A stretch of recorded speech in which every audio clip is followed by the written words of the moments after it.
What's going on, y'all? KM Best here. Let's take a look at the best decks to climb in Marvel Snap. There is an unbelievable amount of parity in the current Marvel Snap metagame. Even at top infinite, all sorts of weird stuff is doing extremely well. Normally, there's a very clearly defined, like, this is the top thing, this is the next top thing. Right now, that is absolutely not true. For a variety of reasons, hopefully you'll pick up on as we talk through all of the decks on this list. Because this is such a relatively rare occurrence, I'm going to take the opportunity to start the tier list off with the wildest, wackiest thing you've ever seen, and it's also a deck that I played with a 60% win rate in Top Infinite. This deck is Thanos Arishem. It's a complete and utter pile, and yet I can't stop winning with it. It is one of the most explicitly good decks on Untapped right now in top 10% infinite. I fully expect those numbers to drop off, and they have already started to, but not nearly as much as you would think. This deck is a pure pile. You are playing Thanos that adds 6 cards to your deck. You are playing Arishem that adds 15 cards to your deck. This is the biggest deck in the game. We are practically playing Hearthstone. So, what this deck lets us do is just be the most incredibly unpredictable deck that has ever existed. The thing that fuses these decks together is Mockingbird. This is by far one of the strongest Mockingbird decks I've ever played. Every generated card from both of these cards ends up being a powerful asset in terms of making Mockingbird cheaper. In addition, the Thanos stones are actually pretty okay. A 1-drop that draws a card is something that you actually would want in Arishem anyway, and now that Thanos just starts in your hand, he's not punishing you for including them. Now, downsides of this deck include the fact that it does not really have meaningful answers to a deck that just wants to put a lot of points on the board on the final turn of the game. It's okay some of the time at dealing with some of that, but it's simply not equipped to handle a Moon Girl kind of deck, a bounce kind of deck, even a discard deck. Anything that is able to sort of realistically dodge the tech that this deck has available to it is going to be, oh, I need to randomly generate an answer. However, this deck is actually pretty good at beating up on mid-range piles, and there are a lot of mid-range piles in this current metagame, as tends to happen when parity is achieved. Speaking of mid-range piles, Small Ball Scream has been a great performer across the board now that points have been taken off of its biggest competitors, Agent Venom and Surtur. Small Ball Scream was cooked up by Gamer capital R and is a very interesting take on the Scream archetype. It looks to effectively have more dangerous small stuff, but gives up some of the more large, swingy, predictable cards like Magneto and Alioth. This deck has performed very well in top 10% Infinite recently, and I think a lot of that is because most of the people playing it in top 10% Infinite got it from my video. There is a little bit of a bias that happens there. I'm not saying, on average, my viewers are better, but someone who is seeking out content to find the best decks and the most edges is by definition going to be a little more invested, and so that they might be a little bit of inflation on the win rates of this deck on Untapped, where it is about the 5th highest win rate for an individual deck in top 10% Infinite. I don't expect that to hold up, but I do expect this deck to be a legitimate method of playing Scream, and I do expect Scream to be a little bit better than it has been previously, and it was already pretty damn good, because its biggest competitors, the decks that went over the top with point ceiling, both got a little bit shaved off. Of course, you can still play normal Scream. Just because something else in this shell is sort of flavor of the moment doesn't mean that you are any more of a chump for playing cards like Arrow and Magneto. There is a lot to be said for just having those cards and having access to them. This deck is a little bit easier to play, a little bit less complex, a little bit less focus on priority, and a little bit more raw power, a little bit more beef, and a little bit less, ability to play your way out of certain situations. But it is still a very powerful mid-range pile. I feel like it is appropriate for me to start taking victory laps on Anti-Venom being good. A lot of people have been saying things recently like, man, why didn't content creators tell me to pick this card up? And I would like to tell you, if you say anything like that, it just means you haven't watched enough of my videos. When I first saw the card, I thought, oh, that card could be really strong. There was an episode of 8 Cubes that I did wherein I said, I think this card could be really strong. It could be the kind of thing that balances out pre-nerf Agent Venom. And in the comments, multiple people told me I was crazy. I was overhyping the card because I was a content creator. This is the mid-range card right now. Anti-Venom, I made the comparison of the last time I felt so differently about a card as the consensus before Anti-Venom was Ajax. And I did feel a lot stronger about Ajax, but I felt plenty strong about Anti-Venom. And I think at this point, time has proven me correct about this. Anti-Venom is the mid-range card. Anti-Venom Luke Cage is the classic core of basically every generic mid-range pile that is not relying on a bunch of synergy right now. It is the synergy, or I guess maybe not synergy, it is the combination of cards to beat. And of course, when you're playing Luke Cage, a lot of what you want to be doing is investing in other things that afflict people, and that means that you have a deck that looks a lot like this. Now, I do not think that there's anything wrong with this deck. I would consider this the baseline version of Anti-Venom Pile. It does all the things you would expect an Anti-Venom Pile to do. The issue is, because you're so invested in this, you also end up having real trouble when your opponent has a Luke Cage. And that's a big, big issue. People are going to ask about the Malekith. I don't really think he's required. I just think he's a good card. I think you could very easily try replacing other cards in here as opposed to Malekith, but I have enjoyed having him. All this is to say that now that Agent Venom and Surtur have been toned down a little bit, Anti-Venom might be one of the very best cards in the game, and if you'd been listening to me, you'd be more likely to have him than not. This deck is another example of Anti-Venom Pile. I actually quite enjoyed it. I thought the addition of the Mystique package, and of course the way that Iron Man works with Anti-Venom with and without Luke Cage, is pretty slick. But ultimately, the thing I liked the absolute most about this deck is that it's an Anti-Venom Luke Cage deck that doesn't lose to opposing Luke Cage. And I think that's the biggest weakness of the previous deck, is that so much of the investments in Anti-Venom and Luke Cage tend to push you towards being more afflict heavy. The more afflict heavy you are, the more you are going to lose when your opponent plays a Luke Cage for basically any reason. This is a sort of compounded when you're playing Malekith, because you can't really play the kind of answers you'd want to play to an opposing Luke Cage if you're going to just Malekith them out anyway. This is an awkward situation for a lot of the other Luke Cage decks, but this deck doesn't have that problem at all. It gets to play a similarly powered 5-drop, a bunch of really unique and interesting cheap cards. There's some really cool Grandmaster Anti-Venom stuff you can do. There's some cool Grandmaster and pump your opponent's hand stuff you can do. A lot of this deck is quite solid, but fundamentally what this is a Luke Cage Anti-Venom deck that doesn't get completely hosed by opposing Luke Cages, and that's a really valuable metagame position to hold. Every point matters in a deck like this, and I know it seems weird, but Surtur becoming no longer a 3/5 did actually impact this deck in a meaningful way. This is a deck that needs to have a certain amount of points in order to compete with everything else. And one of the other things that happened after the Surtur nerf is a bunch more people, in my estimation, started playing decks that really kind of go over the top a little bit. I've seen more Drac Dump. I've seen more Moon Girl, both bounce and move bounce. And this deck struggles with decks that are really able to go over the top of it. It is able to handle it some of the time. It's hard for a deck that is actually playing stuff like Goliath to be totally cold to that. But like, you're definitely cold to Moon Girl stuff if they do it. You're not going to be able to reasonably Goliath a bunch of She-Hulks. That's just not a thing you can do. And they're able to go over the top of you fairly easily. In addition, Shadow King has gotten a little bit less good. And that was part of what made this deck so strong after it Wiccan, is that you could play a 6-drop and a Shadow King in the final turn of the game. That's a really powerful thing to do. This is a deck that lost 2 points functionally, but it also lost some metagame positioning in that those things became less relevant against what people are actually playing right now.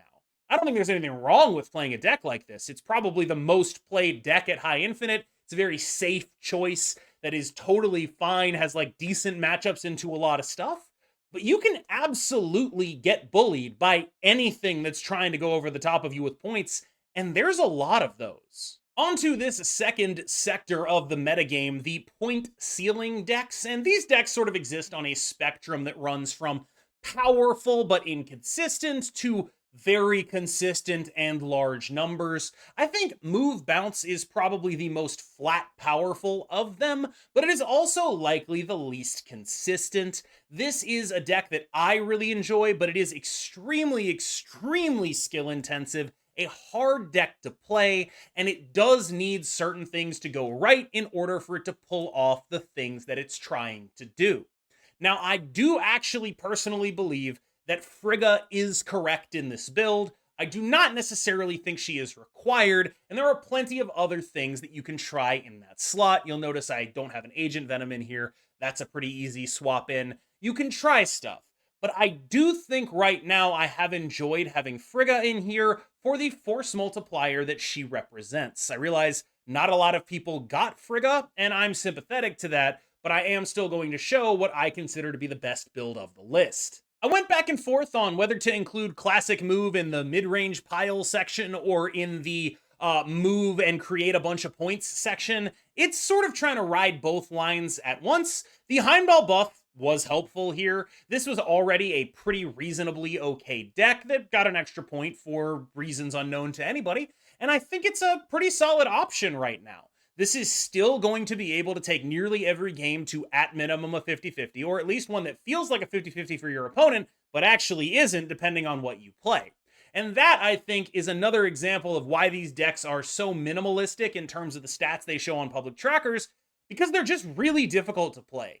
I have a lot of trouble playing this one. Move Bounce is a little more straightforward in my mind. This deck is just so hard. It is all reads all the time, all hard to deal with, very difficult to play, in my humble opinion, and tries to ride the line between mid-range pile and vomit a million points. This sounds like a ridiculous thing to say, but I'm going to say it anyway because I believe it to be true. I think normal bounce is a sleeper right now. I don't think enough people are playing this deck. I think it is stronger than it is currently being represented as. I think it has extremely good matchups into the vast majority of decks that are trying to just play points in specific increments.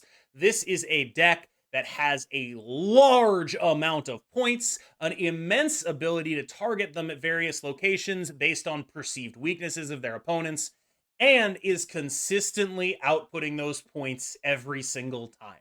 There are many matchups that we have talked about already in which I consider this deck to have a bully role, an aggressive snapping role. A lot of mid-range piles can struggle with the output that this deck can create. And usually the only way you lose is they really trip you up or trick you, because you are going to be favored in those matchups very consistently. And this deck is not the kind of deck that can actually draw badly enough most of the time for them to be able to come out ahead. I have seen a whole lot less of this deck recently, and I'm not entirely sure exactly why. Like, yes, obviously it lost a couple points, but I think more than that, it's very hard to figure out what the right build of this is. There seem to be more people playing Shang-Chi right now. Do we want to get armor back in? Are we willing to make that kind of sacrifice? Because if we get armor back in, well, then we might be losing Luke Cage or Juggernaut, both of whom are really good. What this deck is suffering from right now effectively is 12 slot syndrome.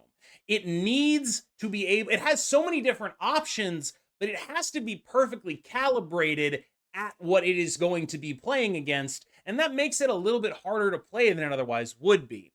This is a deck that is fairly predictable. Your opponent knows what's happening here. They're 100% aware, and this predictability is a weakness of the deck. It makes your snaps more precarious because if your opponent is staying into them, they think they can beat you. And it makes your opponent's snaps much scarier. This is part of why I like Juggernaut and Luke Cage, because they're the kind of things that your opponents won't necessarily know that you have, and you won't necessarily be playing around. And having these cards in your deck that your opponents have not calculated for is how you sort of swing those matchups the other way. That said, this is a kind of dangerous deck to play right now because of the predictability.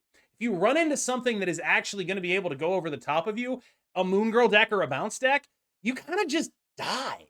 Speaking of the Moon Girl decks here, this is just my feeling about it, but I'm going to plant my flag and say I am fairly certain that the Surtur version of this deck is not what should be being played right now, and that the Gwenpool version of this deck is better. Now, I'm not 100% sure on that, but I am pretty sure about that. A couple of my friends, specifically Derek, have been really banging on this deck for a while now. It's a very solid option that has a lot of ability to create points and play through Cosmo. That remains true. I personally believe that putting Surtur in here makes the deck a little bit worse. I do think that what this deck really wants to be doing is hit Monkey and She-Hulk, and Surtur is cool and not bad, but not necessarily good enough. Gwenpool, on the other hand, is generally playing for all that she can get, and that is just going to be more numbers more of the time. Surtur's cool, but not really making it that big, even if you're duplicating She-Hulks. It's like, okay, that's cool. I like that I have a 310, but I was also duplicating She-Hulks anyway. You know what I mean? And so I do think that this is the version of the deck that I like. And what's really good about a list like this right now is that as long as your opponent isn't necessarily doing anything too tricky, you can assess pretty early whether or not you're going to win or lose the game and snap accordingly. This deck has some really reasonable bully snaps. It's not necessarily always going to be able to match up into opposing bounce decks, opposing decks like this, but it will be able to point output out of ahead of a lot of mid-range piles. And that's the kind of deck that when you queue this deck up, you really want to see. You want to bully them as much as you possibly can. I'm seeing people pick up on Moon Girl, but I don't think I'm seeing enough people pick up on Drac Dump, which is doing basically the same thing, but honestly has maybe even a higher point ceiling, depending on how it goes. Or maybe it's a lower point ceiling, but a little bit more reliability. I don't really know how to describe it, but these two decks are cousins to me. They're both Black Swan hand dump decks. They're doing the kind of the same thing. This is really the same deck as the previous, and it's up to you which one you prefer.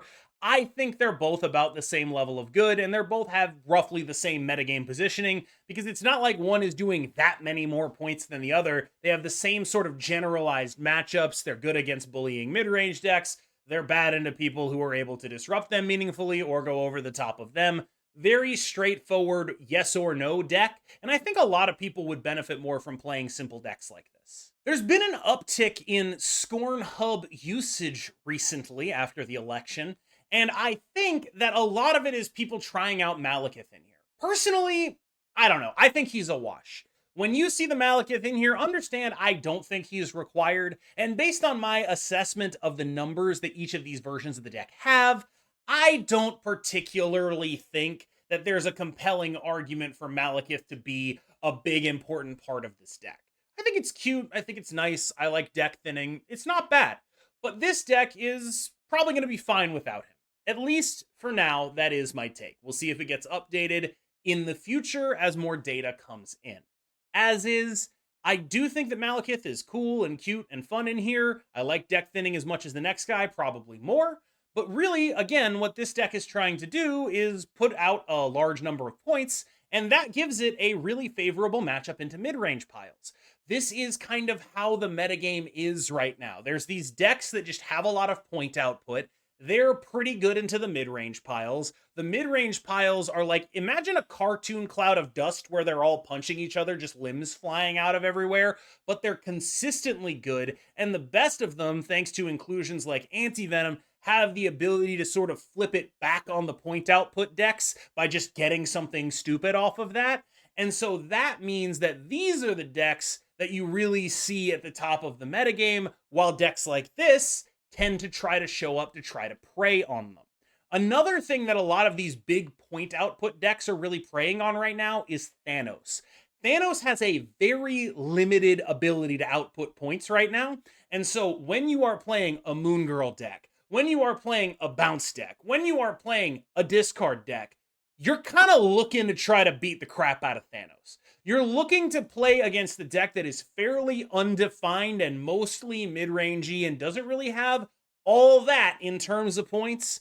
That's what you're trying to beat up. This is pronounced by the fact that a lot of Thanos decks, when they're playing interaction, it's reverse interaction. It's like Shang-Chi, it's Shadow King, not necessarily proactive. Especially pronounced because the only real proactive interaction they have is stuff like Alioth, It's like, okay, you Alioth my She-Hulk, great job, dude. Or okay, you Alioth one lane, I won the other two.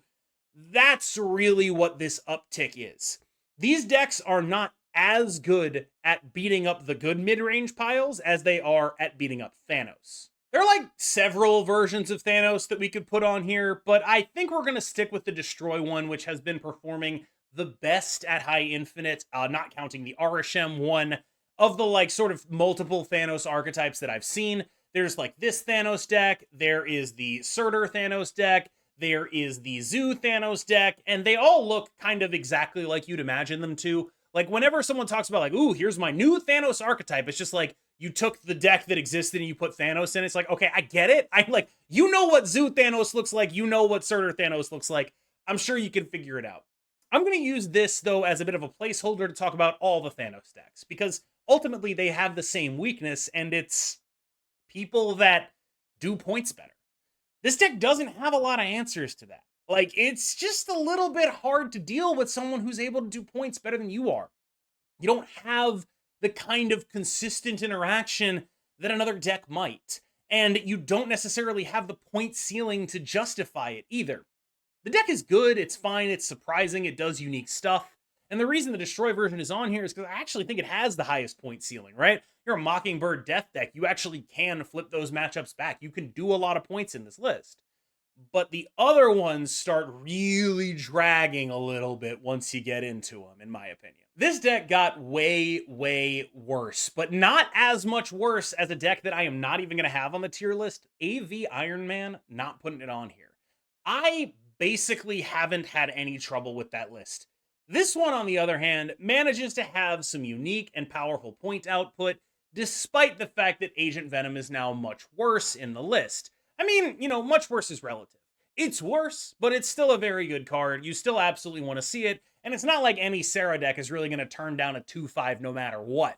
So it is a worse card in terms of, you know, Mysterio, stuff like that, but it's still plenty strong, it's still plenty good, and it's still very, very uniquely powerful in a list like this. This is a deck that is doing the same thing as it was previously. It is attempting to rely on tech cards to drag it back in to the games that it is starting out turn 6 behind on. Issues. Cosmo, that's issue number 1. Alioth, that's issue number 2. Pretty much if you don't see those cards, you're gonna be okay. I can't stop you from playing Destroy. I'll try. I don't think this deck is very good right now, but every time I try to stop people from playing Destroy, they just play it anyway, and then, you know, presumably lose, I guess. It's not a very good deck right now, but it is a little bit more acceptable than it was a few days ago. Now, the reason for that is mostly that it is able to outscale a little bit more reliably now, and so your good draws are actually quite good. You do have to do some priority management if you don't want to get blown out by Shangs and Shadow Kings and Cosmos and Armors, but there are less armors. Like, people are playing less armors. There's less Surtur necessarily, which means you're kind of seeing less Cosmos too. This was a deck that was getting absolutely hammered from all directions. Now it's only getting hammered from a couple directions. It's still not that great, but it's better than when half the metagame was playing Armor and Cosmo. Alright, y'all, thank you so much for making it through that video. As always, I have been KM Best. You have been phenomenal. I hope you enjoyed the KM Boost, and I, of course, will see you in the next one.